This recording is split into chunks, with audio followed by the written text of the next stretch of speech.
Kisah yang lain disebutkan, ada seseorang miskin, punya anak sekian, beberapa orang.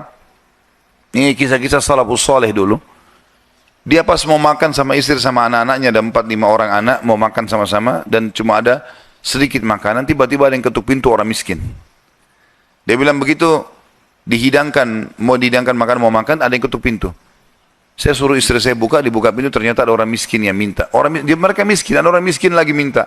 Kami sudah sekian hari nggak makan, berikanlah makanan. Istrinya tanya dia, kasih makanan. Dikasih makanan semuanya, karena kalau dibagi dua juga nggak cukup. Orang itu juga punya anak banyak. Dia sama istrinya orang mukmin. Perjalanan waktu beberapa saat selain kalau kita mungkin berapa jam, kelaparan semuanya. Anak-anak lapar, dia lapar, istrinya lapar. Tengah malam nih. Ya, kalau kita sekarang di awal malam, jam 12 malam gitu. Istrinya bilang, bagaimana? Anak-anak menangis semua kelaparan. Kita juga kelaparan semua. Dia bilang, baiklah, saya akan keluar, saya akan cari rezeki Allah. Nanti Allah akan kasih nanti. Dia bilang, orang ini cerita, dia bilang, saya keluar dari rumah, saya pergi ke masjid dekat rumah. Kemudian saya sholat malam. Sambil berdoa kepada Allah. Dan kalimatnya, saking manjanya sama Allah mengatakan, ya Allah, sesungguhnya engkau tahu, kalau saya dan istri saya dan anak-anak saya kelaparan malam ini. Jadi bahasanya semua dirincikan, minta kepada Allah pada hal-hal yang kecil pun, minta makanan kepada Allah. Saya malam ini lapar ya Allah, berikanlah makanan. Gitu kan? Dikatakan dalam kisah ini, ada seorang amir bisa kita katakan raja atau gubernur wilayah itu, sudah seminggu gelisah, mau bertobat kepada Allah. Sudah seminggu gelisah mau bertobat kepada Allah. Maka dia pun gelisah. Amir ini malam itu dia nggak bisa tidur. Dia keluar, dia ambil makanan terbaiknya, harta terbaiknya dari emas berkantong-kantong dibawa sama dia. Dia bilang, ya Allah, sebagai bentuk taubatku kepadamu, maka aku akan membagikan ini kepada orang yang membutuhkannya malam ini. Dan aku tidak akan memegang tali kekangan kuda ini, aku akan biarkan dia menuju ke arah yang manapun kau pandu. Maka kudanya pun jalan, hanya masuk ke dalam masjid yang ada orang susah tadi. Ini kisah nyata. Pada saat masuk, dia bilang, Amir ini bilang, saya tidak tahu kenapa kuda saya ke sini. Tapi ini rumahnya Allah. Pasti ada sesuatu. Dia bilang, saya turun dari kuda, saya masuk, saya temukan orang itu lagi berdoa. Dan doanya minta makanan. Maka saya pun berkata kepada orang tersebut setelah dia salam, saya sudah dengarkan doamu.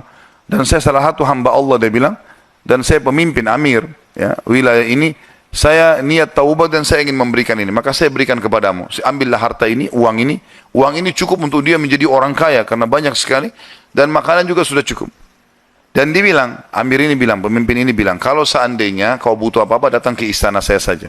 Jawaban orang itu, di depan raja tadi, pemimpin wilayah ini, dia bilang, kalaupun saya butuh, saya tidak akan datang kepada anda. Tapi saya akan datang kepada Tuhan anda dan Tuhan saya, Allah, yang telah membuat anda datang malam ini membawakan makanan. Coba kita bayangkan kalau kita di posisi orang ini, teman-teman sekalian. Kalau misalnya kita lagi punya hajat, kemudian ada satu orang yang kaya datang kepada kita. Kemudian dia menawarkan kepada kita solusi. Misalnya kita terlilit utang, atau misalnya kita mau bayar rumah sakit, atau apa saja.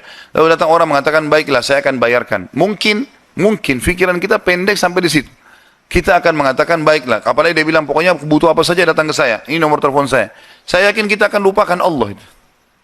Kita akan ke orang itu. Ambil pelajaran dari orang soleh ini.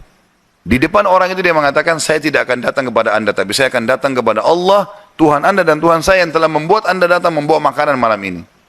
Jadi justru kalau sudah dapat solusi, jangan malah jauh dari Allah ini. Malah harusnya jadi lebih dekat kepada Allah SWT. Allah mudahkan seorang dokter, resepnya bisa membuat kita sembuh, bukan karena resep dan dokter itu, tapi karena Allah SWT yang ingin itu. Gitu kan? Harusnya kita jadikan sebagai momen untuk lebih dekat lagi kepada Allah. Dan kita mengatakan, ya Allah, sebagaimana engkau mudahkan dokter ini menjadi penyebab aku sembuh, maka mudahkanlah setiap kali aku mengalami sakit misalnya, maka kesembuhan datang dari sisimu, bukan lagi dari dokter atau dari obat itu.